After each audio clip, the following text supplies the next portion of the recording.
আমাদের সংস্কৃতি, আমাদের সংস্কার সর্বদা থাকবে আমাদের সাথে। ভারতের মহান গ্রন্থ আর কাব্যের সম্পূর্ণ সংকলন।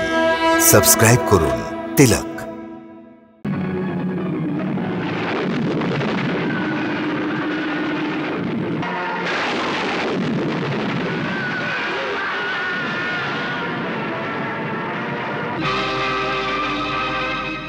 শেষ পর্যন্ত স্বয়ং মহাবলী জরাসন্ধ বলরামের হাতে পরাস্ত হয়ে যুদ্ধভূমিতে পড়ে যায়।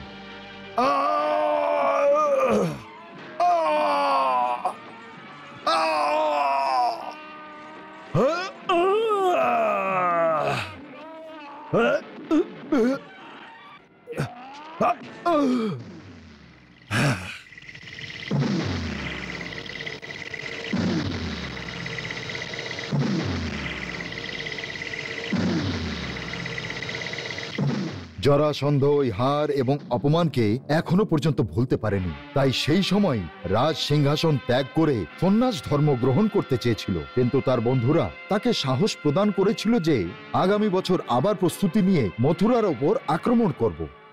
বন্ধু, ইতিহাস সাক্ষী আছে, বড় বড় যোদ্ধা ও বড় বড় মহান বীরদেরও কতবার পরাজয়ের মুখ দেখতে হয়েছে। এই জন্য যুদ্ধে পরাজয় কোনো বড় কথা নয়, কিন্তু সাহস হারানো ভীষণ বড় ব্যাপার।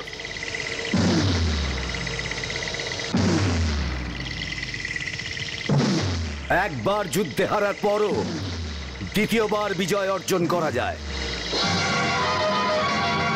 কিন্তু একবার সাহস হারালে মানুষ আর কোথাও থাকে না বন্ধু, মানুষ আর কোথাও থাকে না। যে একটি পরাজয়তেই অকর্মণ্য হয়ে যায় ও যোদ্ধা হয় না।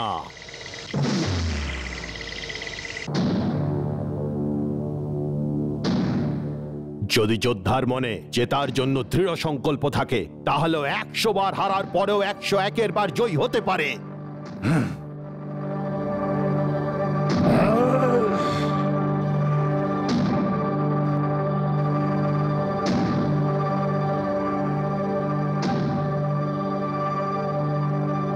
এই একটি বছর জরাসন্ধ প্রতিশোধের অগ্নিতে জ্বলে জ্বলে কাটিয়েছিল, আর আজ তার বন্ধুরা আবার এক এক করে নিজের সৈন্যদের নিয়ে মগধ রাজ্যে পৌঁছতে শুরু করলেন।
বলো রাজকুমার রুক্মী, মহারাজ শৈলের কি খবর নিয়ে এসেছো? সম্রাট, এই শুভ সংবাদ শোনানোর জন্যই তো আমি আজ এসেছি। মহারাজ শৈল ওনার সেনা সমেত এসে পৌঁছেছেন। বাহ বাহ, অতি সুন্দর, অতি সুন্দর কথা রাজকুমার রুক্মী, অতি সুন্দর। আজ রাতেই একটি সভার আয়োজন করা হোক, যেখানে সৈনিকদের যুদ্ধ করার দিন সুনিশ্চিত করা হোক। হ্যাঁ সম্রাট।